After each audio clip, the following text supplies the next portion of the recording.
I'm Amanda Pierce, 32 years old, born and raised in Miami. My life revolves around gems and jewelry, just like my parents and grandparents did.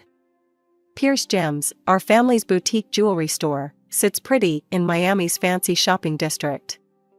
It's not just a store, it's my whole world. Growing up, I spent more time in the workshop than I did in playgrounds. While other kids were learning to ride bikes, I was learning to cut stones. My dad would sit me on his lap, his big, calloused hands guiding my smaller ones as we worked on a piece together. "Remember, Mandy," he'd say, his voice gruff but kind. "It's not just about making something pretty. It's about creating something that tells a story. Our family has a secret." No, we're not secretly royalty or anything like that. It's a technique for processing gems that makes them shine like nothing you've ever seen. This secret's been passed down for 3 generations, and it's what makes Pierce Gems special. "Guard this secret with your life, Amanda," my dad told me on my 21st birthday. "It's not just our past, it's our future." And I did. I guarded it fiercely. It was my responsibility, my burden, and my ticket to success in a world that often didn't take a young woman seriously. Pierce Gems wasn't just successful, it was thriving. We had a loyal clientele who appreciated the unique brilliance of our pieces. Other jewelers tried to figure out our secret, but none came close. The Gemstone Society's annual gala was always a glitzy affair, but that year, it felt different. Maybe it was the champagne, or maybe it was the way my new emerald dress hugged my curves, but I felt electric that night. I made my way through the crowd, nodding at familiar faces and exchanging pleasantries. The room was a sea of designer gowns and tailored suits, everyone dripping in jewels that probably cost more than my first car. "Amanda, darling, you look fabulous," gushed Marjorie, one of our regular clients. She grabbed my hands, her eyes zeroing in on the ring I was wearing. "Is this one of your new pieces? It's stunning." I smiled, feeling a surge of pride. "Just finished it last week. It's part of our new Midnight Sky collection." "I simply must have one," Marjorie declared. "I'll stop by the shop next week." As she fluttered off to gossip with her friends, I felt a tap on my shoulder. I turned around and found myself face to face with the most captivating pair of blue eyes I'd ever seen. "Excuse me," said the owner of those eyes, flashing a smile that could melt ice. I couldn't help but overhear. "You're Amanda Pierce, aren't you?" I nodded, suddenly feeling tongue-tied. "That's me. And you are?" "Jason Randfield," he replied, extending his hand. "It's a pleasure to finally meet you. I've heard great things about your work." Randfield. The name hit me like a ton of bricks. The Randfields were jewelry royalty, owners of one of the largest jewelry empires in the country. And here was their heir, talking to me like I was the most interesting person in the room. "The pleasure's all mine," I managed to say, shaking his hand. "I didn't realize the Randfields would be here tonight." Jason laughed, a rich, warm sound that made me feel like we were sharing an inside joke. "We usually skip these events, but I insisted on coming this year. I've been following your work, Amanda. You're making waves in the industry." I felt a blush creep up my cheeks. "That's very kind of you to say." "It's the truth," he said, his eyes twinkling. "In fact, I was hoping we could discuss a potential collaboration. How about dinner next week?" My heart skipped a beat. A collaboration with the Randfields could take Pierce Gems to the next level. But a small voice in the back of my head whispered a warning. The Randfields were our biggest competitors. Could they be trusted? I pushed the thought aside. This was business, nothing more. "Dinner sounds great," I heard myself say. Jason's smile widened. "Excellent.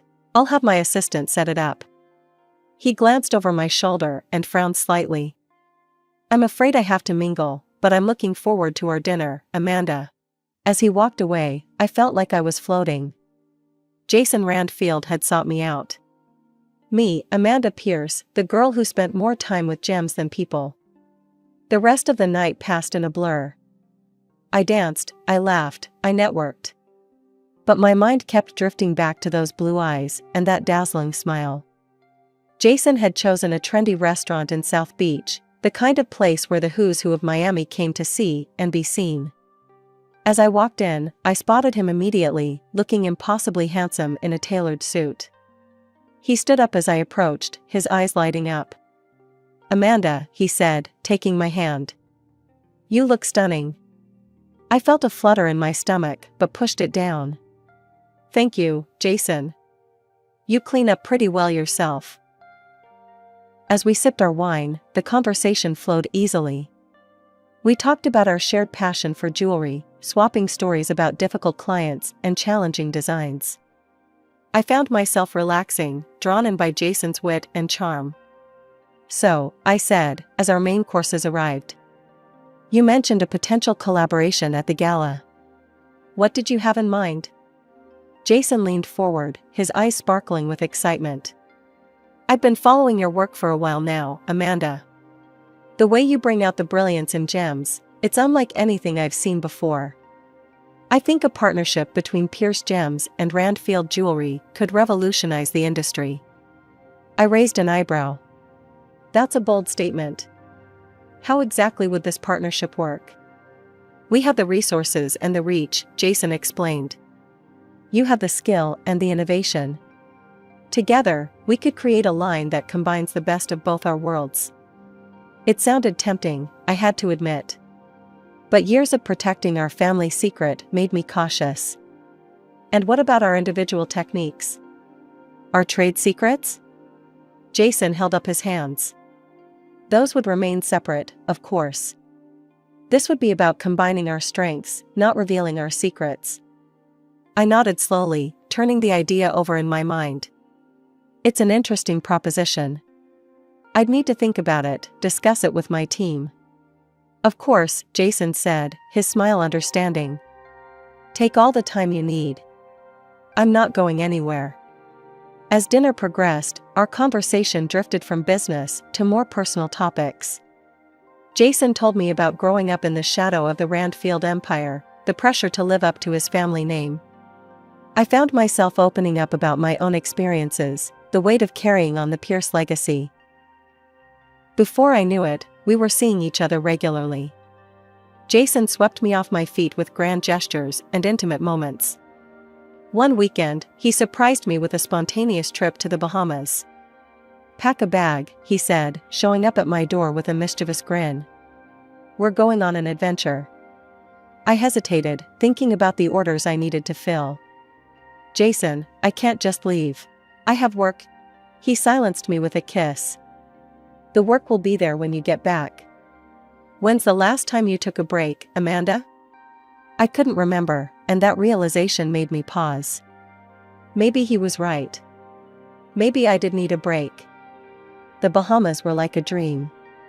We spent our days lounging on pristine beaches, snorkeling in crystal clear waters, and our nights dancing under the stars. It was intoxicating, being the center of Jason's attention. Back in Miami, our relationship continued to blossom. Jason would surprise me with rare orchids flown in from Thailand, their delicate petals reminding me of his thoughtfulness. We'd spend evenings at fancy restaurants or quiet nights in, talking for hours about everything and nothing. But it wasn't all smooth sailing. The first time Jason took me to meet his parents, I felt like I'd stepped into a lion's den. Vivian Randfield, Jason's mother, looked me up and down with barely concealed disdain. "So, you're the little jeweler Jason's been spending so much time with," she said, her voice dripping with false sweetness. I straightened my spine, meeting her gaze. "That's right. Amanda Pierce, of Pierce Gems. It's a pleasure to meet you, Mrs. Randfield." Robert Randfield, Jason's father, was a bit warmer, but I could see the calculation in his eyes. "Pierce Gems," he mused. "You've been making quite a name for yourselves lately. Impressive for such a small operation." The dinner was a minefield of backhanded compliments and thinly veiled insults.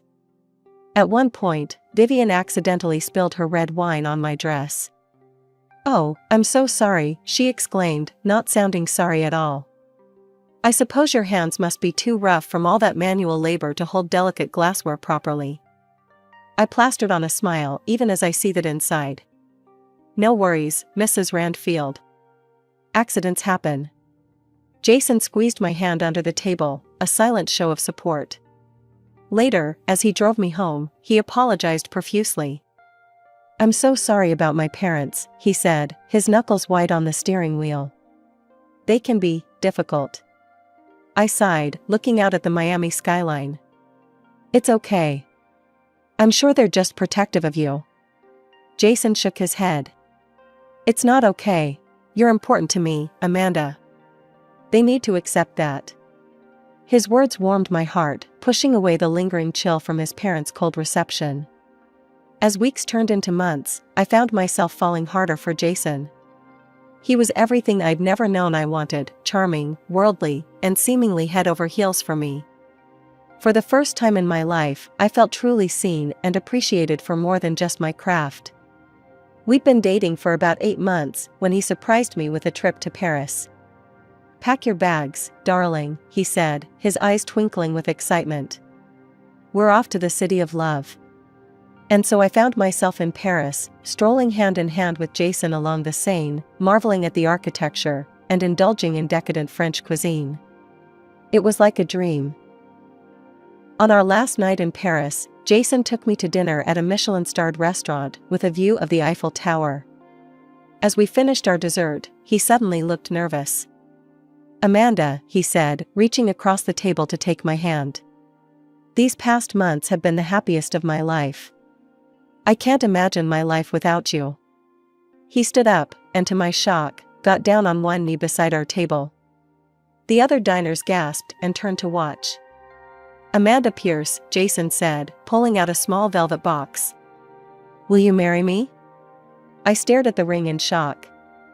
It was beautiful, but a small part of me couldn't help but notice that it paled in comparison to my own creations.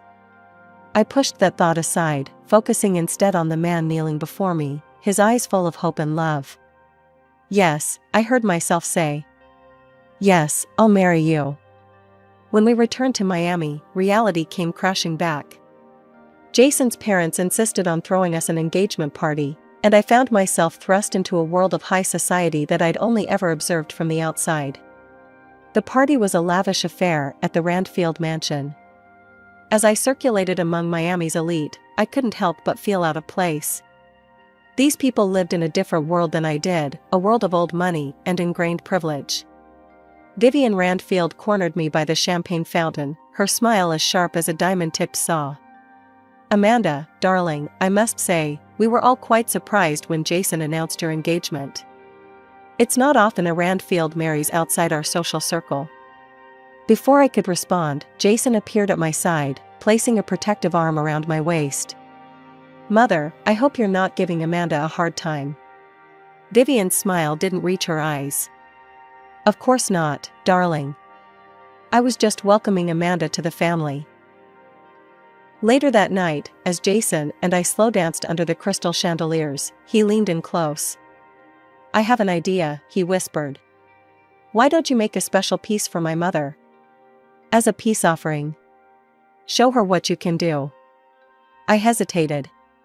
The Pierce family secret wasn't something I shared lightly, even with my fiancé. But maybe Jason was right. Maybe this could be a way to bridge the gap between our two worlds. The weeks following our engagement were a whirlwind of wedding planning. I threw myself into creating the perfect necklace for Vivian, hoping it would be the olive branch that could finally win her over. I spent countless hours in my workshop, pouring my heart and soul into the piece. I used rare pink diamonds and a flawless blue sapphire from my father's private collection. It was to be my masterpiece, a testament to my skill and the Pierce family secret. One evening, as I was putting the finishing touches on the clasp, Jason stopped by the workshop. His eyes widened. Amanda, it's incredible. I've never seen anything like it. I felt a surge of pride. Do you think your mother will like it? Jason nodded, his eyes still fixed on the necklace. She'd be a fool not to. The way it catches the light, it's almost otherworldly. I smiled, pleased with his reaction. That's the Pierce touch. The next week, I was at the Randfield mansion for another wedding planning session. Suddenly, I heard raised voices coming from down the hall. I slipped out of the room and followed the sound of the voices. As I got closer, I could make out what they were saying. "You're being ridiculous, Jason," came Robert's deep voice. "This marriage is a golden opportunity. Don't tell me you're getting cold feet now." "It's not like that," Jason protested. But nothing," Vivian's shrill voice cut in. "You've done well, darling. She's eating out of the palm of your hand. Soon, we'll have everything we need." I edged closer to the partially open door, my heart pounding in my chest. Through the crack, I could see Jason pacing back and forth, sipping wine from a glass. "You should see how eagerly she's making that necklace," he said, and I felt my world tilt on its axis.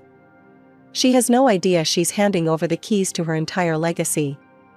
Vivian's laugh pierced the air like a knife. "And to think, we almost objected to you marrying that little nobody. I must say, Jason, your acting skills have improved tremendously. She actually believes you love her." I stumbled back, my hand flying to my mouth to stifle a gasp. This couldn't be happening. It had to be a mistake. But Robert's next words shattered any lingering doubt.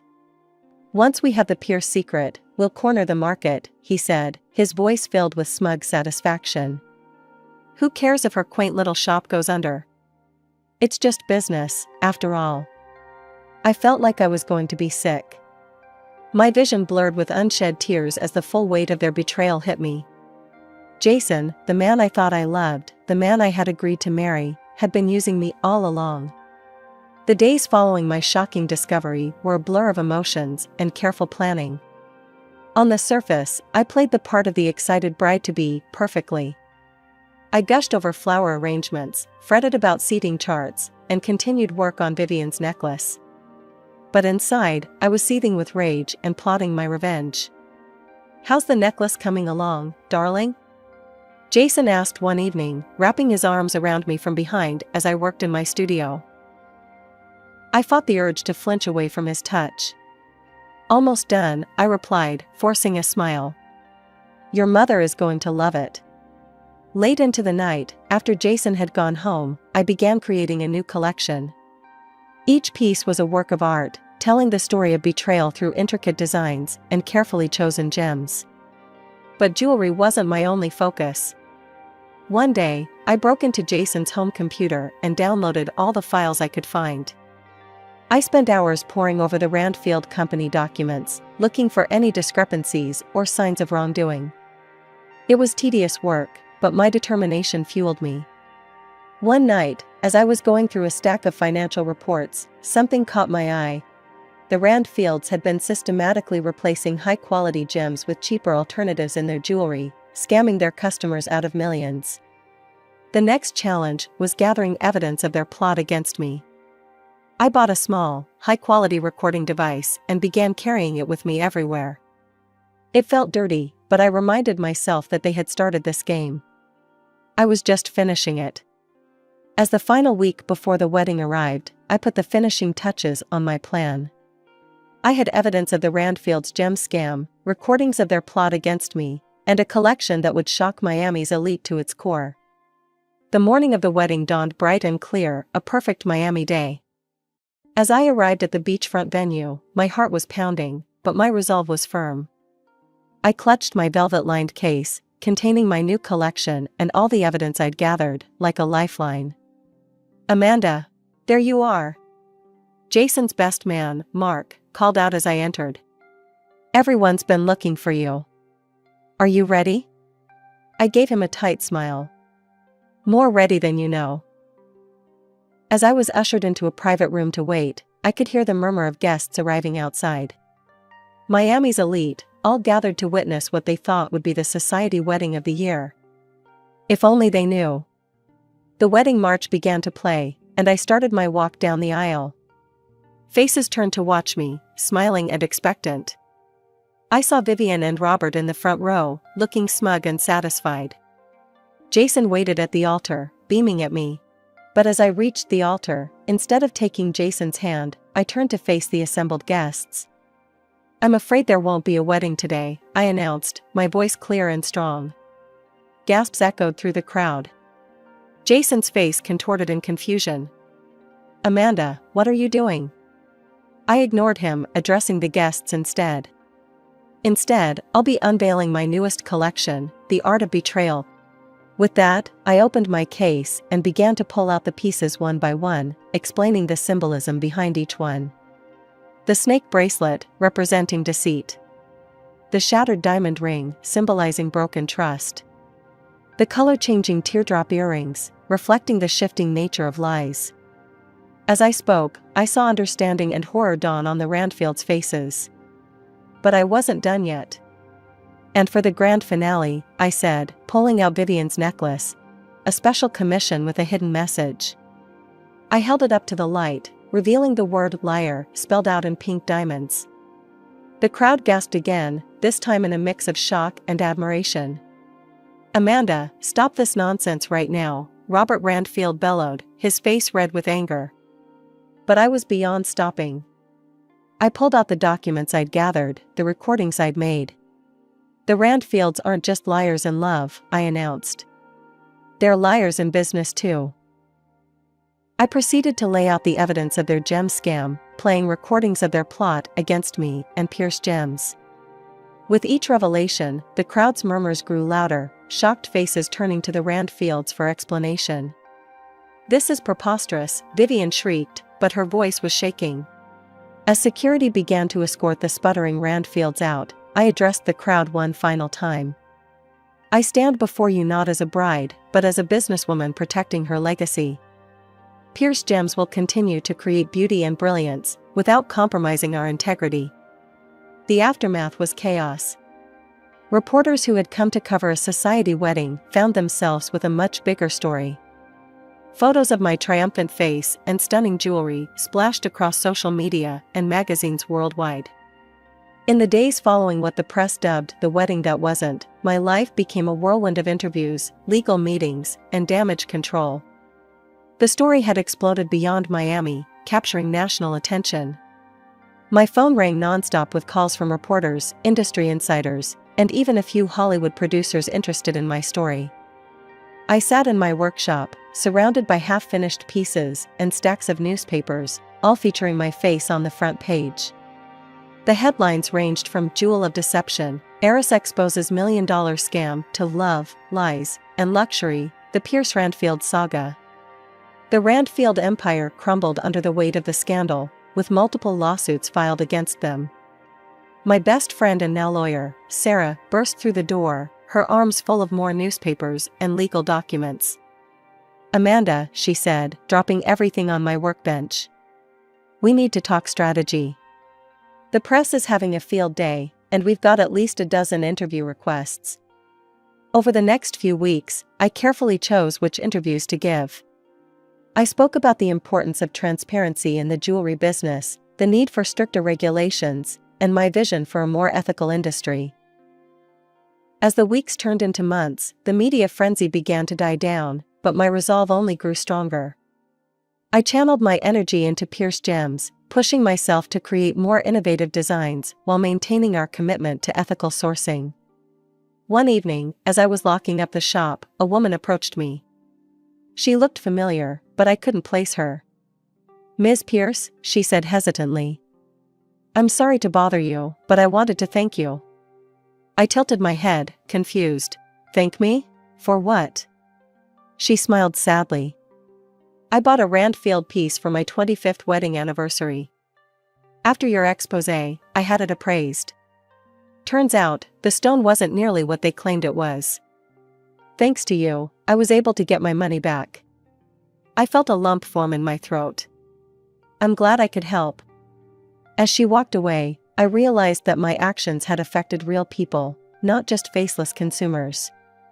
The scandal that had nearly destroyed me had instead become the catalyst for positive change. And I, Amanda Pierce, was just getting started.